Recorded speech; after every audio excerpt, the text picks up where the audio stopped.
Está, e isso é metrificável, ou seja, você já consegue achar isso em pesquisas, especialmente nos Estados Unidos, está havendo um ressurgimento católico.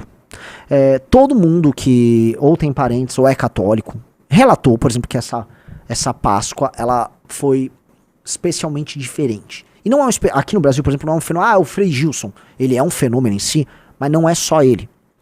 Isso é nos Estados Unidos, está acontecendo na Europa, está acontecendo em lugares como a Inglaterra. Está havendo um ressurgimento da Igreja Católica sem que a Igreja Católica precise assumir uma forma, sei lá, tipo uma igreja parede preta. Ela não está mudando de figura. Pelo contrário, o ressurgimento da Igreja Católica, por exemplo, nos Estados Unidos e na Inglaterra, ela está num contexto tradicional. E a Igreja Católica está levantando, ela está se erguendo vamos dizer, de uma decadência que ninguém imaginava que ela pudesse se reerguer. Tá?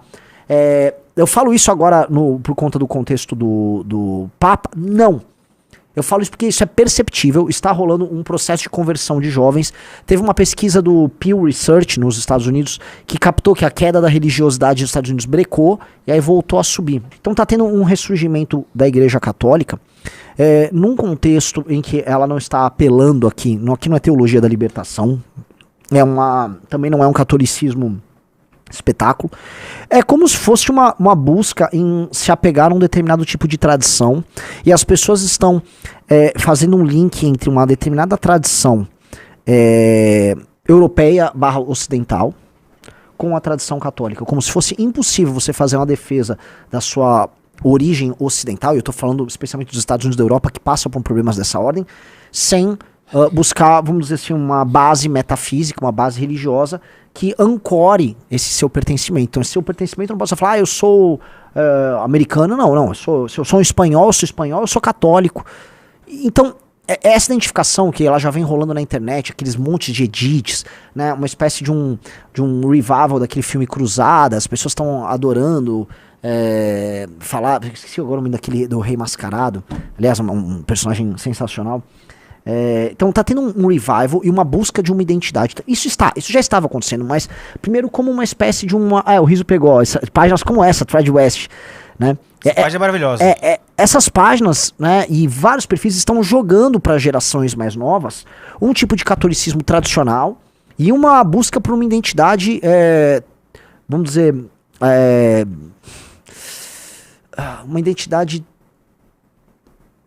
ela em si também claramente tradicional, mas uma identidade ancestral, um vínculo com os seus ancestrais que tinham, vamos dizer, essa religião. Então, tudo isso é mesclado, inclusive esse revival romano que tá tendo também, todas essas coisas meio que vão se misturando, entendeu? E eu acho isso muito, muito, muito, muito bem-vindo. Muito bem-vindo. Bem-vindo e, em certa medida, inesperado para muita gente, porque todos os dados nos levavam a crer que a Igreja Católica, por exemplo, as pessoas católicas no Brasil em geral são mais velhas, né? Você ia numa missa há 2, 3 anos atrás, você só via pessoas mais de idade, especialmente senhoras. Por quê? Porque boa parte da base católica no Brasil foi corroída, ou as pessoas simplesmente abandonaram a igreja, ou elas foram se tornando protestantes. Então, o movimento protestante no Brasil, qual era a base de trabalho dele? Pessoas que eram católicas. Então, eles foram convertendo católicos, tirando as pessoas do catolicismo e jogando no protestantismo. Agora, meio que brecou, está tendo um revival de pessoas jovens, tá? Vivendo com uma maior intensidade a igreja católica. E isto é uma grandiosa novidade, tá? Porque isso pode ser um ressurgimento de uma determinada vitalidade, não apenas religiosa, mas uma vitalidade cultural de um ocidente que está em um amplo processo de decadência, de perda total e completa de identidade e de decadência civilizacional. A gente está vendo gente da geração Z e da geração millennial se tornando católico. E assim, agora nessa Páscoa, eu acompanho muito política americana. A quantidade de lideranças da nova direita americana que estão se tornando católicas é colossal. Vocês estão acompanhando isso? Por favor, coloquem no chat, estão acompanhando. O trumpismo, por mais que ele venha de uma base assim, no americano branco, tradicionalmente evangélico, o WASP, né? White Anglo-Saxonic Protestant, né? O branco anglo-saxão protestante, ele vai mudando. Dá pra falar que a mente do novo conservadorismo americano é católica. E dá pra dizer assim que, mantendo-se essa velocidade e também a imigração latina, os Estados Unidos se tornarão uma poderosa nação católica. E isso é uma novidade. Isso é uma novidade. Eu mandei ali uns gráficos que mostram essa mudança desse trend, né? Então, ali, ó, o percentual de pessoas que se definiam como cristão parou de cair e voltou a subir. Essa subida recente, né, bate com esse processo de catolização. Tem outras pesquisas que mostram o número de pessoas que se definem como católicos. Aqui, ó, o número de pessoas que se dizem, vamos dizer, comprometidas em algum grau com Jesus Cristo. Ou seja, para pegar cristãos em geral. Perceba que de 2020 para cá, o processo de decadência que vem muito forte de 2010 até 2020, ele brecou e voltou a subir. Então, é uma notícia interessante. Isso bate também com este processo recente de crescimento de uma juventude católica. Na verdade, as redes sociais estão sendo tomadas disso, e um movimento identitário, um movimento de direita na Europa e Estados Unidos, e isso está se espalhando para o Brasil, se mescla também com esse crescimento do catolicismo. O que eu tenho a dizer sobre isso? Eu fico muito feliz.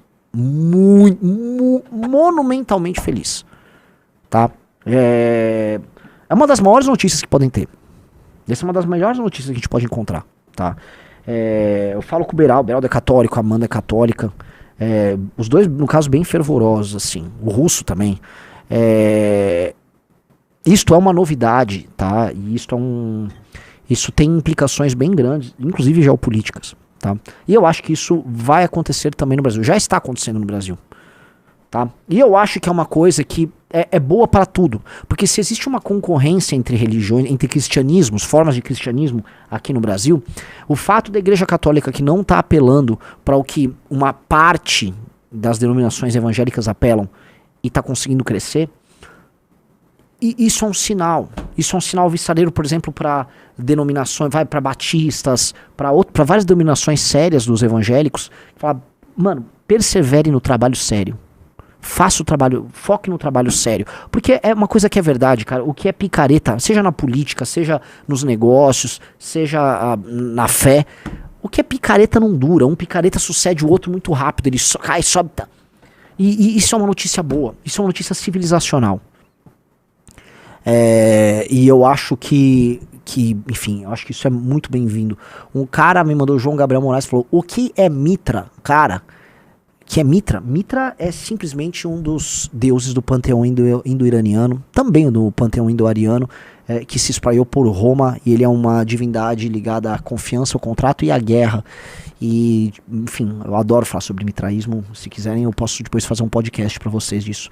Amo esse assunto, acho esse assunto magnífico. E, inclusive, foi uma religião ligada a soldados, uma religião profundamente hierarquizada, que provavelmente deixou rastros, inclusive na maçonaria, ou rituais e tal, e ela competiu com o cristianismo por atenção ali no começo da ascensão cristã em Roma, tá?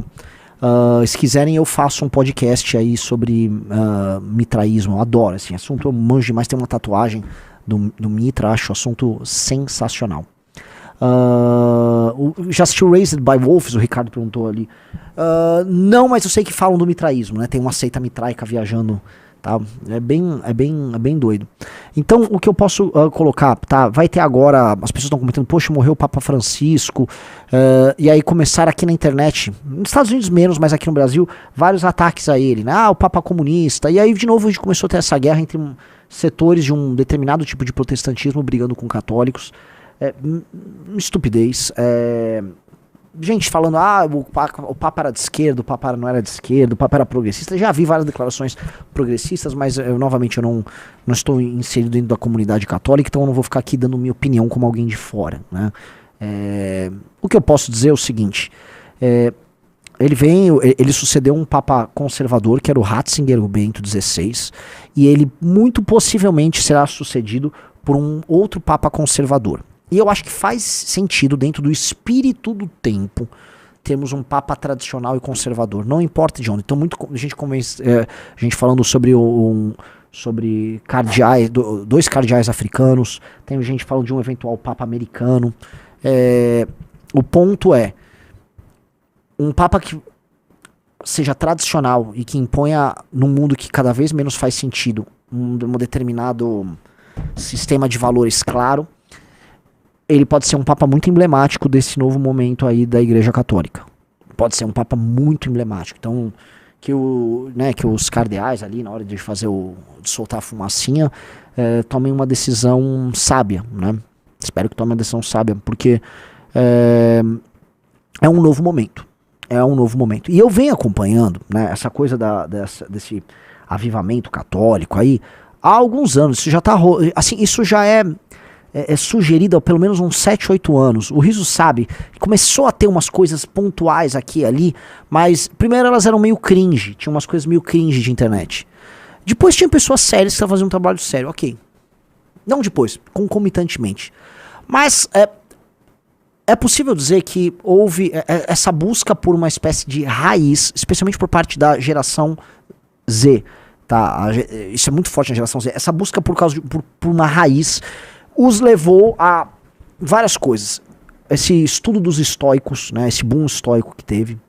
Não é explicado só por isso, mas também é explicado por isso. Uma busca pelos clássicos, pela história, por romanos, gregos. Busca por identidade.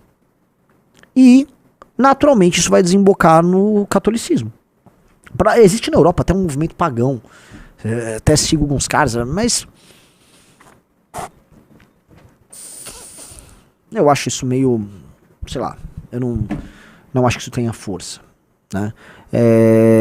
Naturalmente a coisa está desembocando para uma questão católica. E eu acho que é bem importante, especialmente se você, ainda mais na Europa, se eles trouxerem para si, né, o ideal da reconquista, aquele cristianismo da reconquista, né? Nem digo que a reconquista está num contexto de cruzadas, mas está, mas não apenas. É importante. E é importante porque foi vendido para esse homem no Ocidente a ideia de que ele não tem que ter identidade alguma, e se tem a identidade ele deveria se envergonhar. Então ele não tem fé, ele não tem religião, ele questiona a própria religião, ele não tem território, ele não tem história, a única coisa que ele tem é culpa. E não dá, você morre civilizacionalmente. E, gente, era o que estava acontecendo com o Ocidente, até o Ocidente, as pessoas começarem a se tocar. E meio que será através, ou a partir da geração Z, tá? A geração Millennial e Z. A Millennial ela é mais velha que a geração Z, e ela é uma geração perturbada, é a minha geração. A minha geração surgiu, vamos dizer, como legatária, vamos dizer, vocês têm um legado da ordem liberal internacional. E aí a gente veio com todas aquelas gororobas na cabeça. Eu já falei pra vocês, toda vez que eu vejo, por exemplo, o Trump tá rompendo com o consenso pós-45, pra mim, eu sou eu estudei Direito, fiz faculdade de Direito a partir de 2003. Eu olhava isso vai de encontro, assim, a tudo que me foi ensinado. Então, para a minha geração, democracia é uma palavra muito importante, ordem liberal, internacional, tudo isso é coisas, né?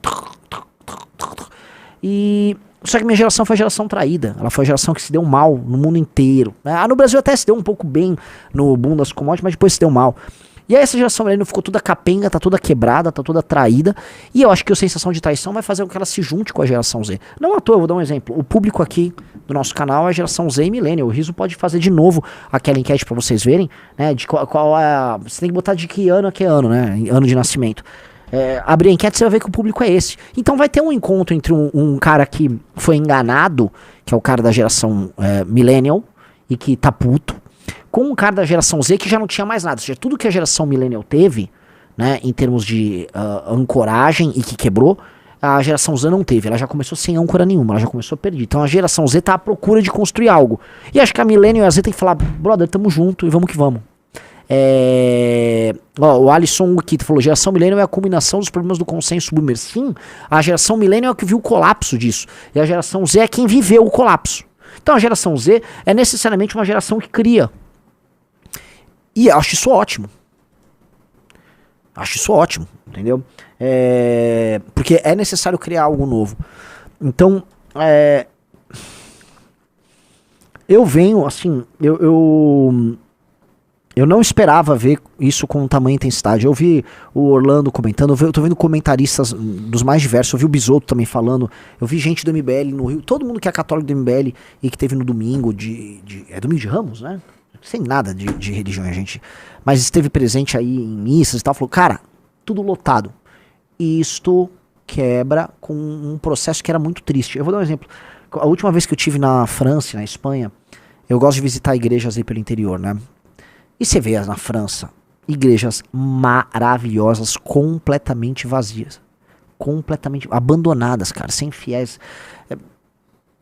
Por quê? Porque a geração X, a Millennial, a própria Boomer abandonaram as igrejas. E a igreja morrendo. Na Inglaterra você tem igrejas, enfim, sejam católicas, sejam anglicanas, que foram, mano, vendidas e transformadas em mesquita. Entendeu? Você ter esse renascimento, isso é muito bom. Paróquias pelo interior do Brasil. Agora, sim, que esse fenômeno dê certo e que não seja também, essa é uma coisa que é comum aos tempos que a gente vive, vamos dizer, fogo de palha, né? Um fenômeno fogo de palha. A pessoa vai e tal, usa um modismo, bota uma bandeira do Vaticano no perfil e tal. Como eu sei que tem muito. Como tem muito. Disseram que na França teve agora coisa de 10 mil batismos recentes, assim, que é uma coisa que está muito acima da média. Na França, isso é bastante. Olha lá, o Tomás Antônio, sou católico com muito orgulho e praticante. Então os católicos, por favor, sem wishful thinking, deem seus depoimentos no chat. É real que está tendo esse processo? Vocês estão vendo igrejas mais cheias? Vocês estão vendo amigos seus se convertendo? Isso está acontecendo? Coloquem aí nos comentários, tá? Faça uma enquete, assim, sem religião, católico, protestante. O Nathan falou, realmente está maior, Renan. O fluxo de católicos tem aumentado consideravelmente. A paróquia que frequenta é um exemplo.